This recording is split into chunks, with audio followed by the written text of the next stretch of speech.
नमस्कार दोस्तों, आप देख रहे हैं किसान तक और मैं हूं आपका दोस्त अंकित शर्मा। आज हम पहुंचे हैं ग्रेटर नोएडा की शून्य फार्म की एक यूनिट पे। ये यूनिट है वर्मी कंपोस्ट की।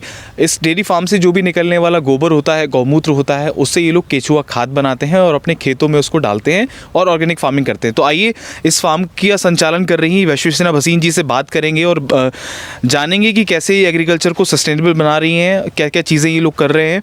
और तो बहुत बहुत स्वागत है आपका वैश्वी जी हमारे किसान तक चैनल पे। थैंक यू सो मच जी। आज हम आपकी इस यूनिट पे खड़े हैं, वर्मी कंपोस्ट की यूनिट है। इसके बारे में कुछ बताइए हमारे दर्शकों को, कैसे आप इस पे काम करते हैं और क्या प्रोसेस रहता है।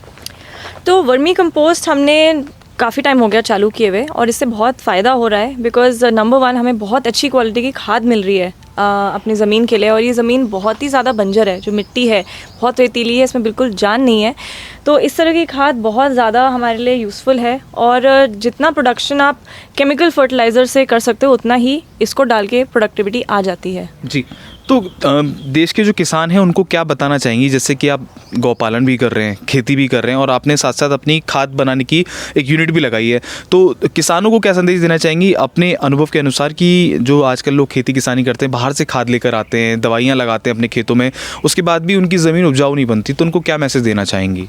यही मैसेज देना चाहूँगी कि जो रीज़न ये है कि आपकी ज़मीन उपजाऊ नहीं बन रही, रीज़न यही है कि आप उसमें केमिकल फर्टिलाइज़र डाल रहे हैं।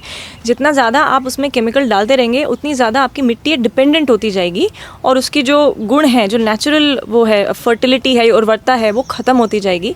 इसलिए जितना ज़्यादा आप नेचुरल फर्टिलाइज़र पे आएंगे, ज़मीन की अपनी ताकत बढ़ेगी और ओवर टाइम आपको कम डालने की ज़रूरत पड़ेगी। तो जैसे आप अभी से शुरुआत करेंगे तो आप देखेंगे 2 साल बाद आपको कम गोबर खाद या कम वर्मी डालना पड़ रहा है पहले से। तो इसको क्या आप लोग अपने खेत में भी इस्तेमाल करते हैं या जो आपके कस्टमर्स हैं उनको भी आप लोग वर्मी प्रोवाइड कराते हैं, वर्मी कंपोस्ट? अपने खेत में तो फर्स्ट प्रायोरिटी है, जितना हमारे खेत में यूज़ होता है, और फिर जितना बच जाता है उसको हम या तो B2B नर्सरीज़ में को अप्रोच करते हैं, उनको सप्लाई करते हैं, या फिर हम इंडिविजुअल पैकेट्स भी अपने कस्टमर्स को बेचते हैं। तो क्या रिवर्ट आ रहा है, मतलब ये जो खाद है एक तरीके से ऑर्गेनिक कहेंगे इसको, तो उसको क्या रेस्पॉन्स रहता है जब आप खेतों में लगाते हैं? क्या प्रोडक्शन पे, क्या यील्ड पे क्या फ़र्क पड़ता है?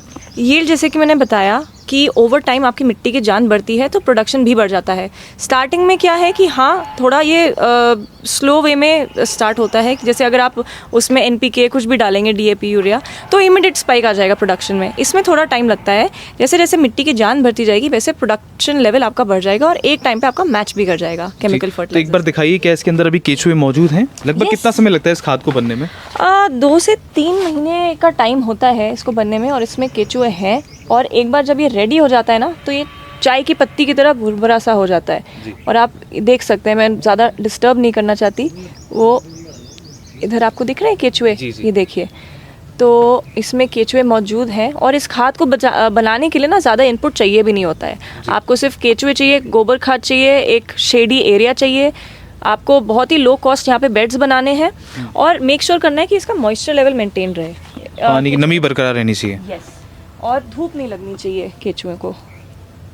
अच्छा, तो फाइनल प्रोडक्ट जो निकल के आता है, हम ये देख रहे हैं कि इस तरीके का कुछ ही होता है, चाय की पत्ती की तरह ही हम देख पा रहे हैं। इस तरीके के कुछ फाइनल प्रोडक्ट डेफिनेटली अगर आपका वर्मी इस कंडीशन में हो गया है, मतलब वो रेडी है और उसको आप यूज़ कर सकते हैं। इस तरीके का ही खाद है।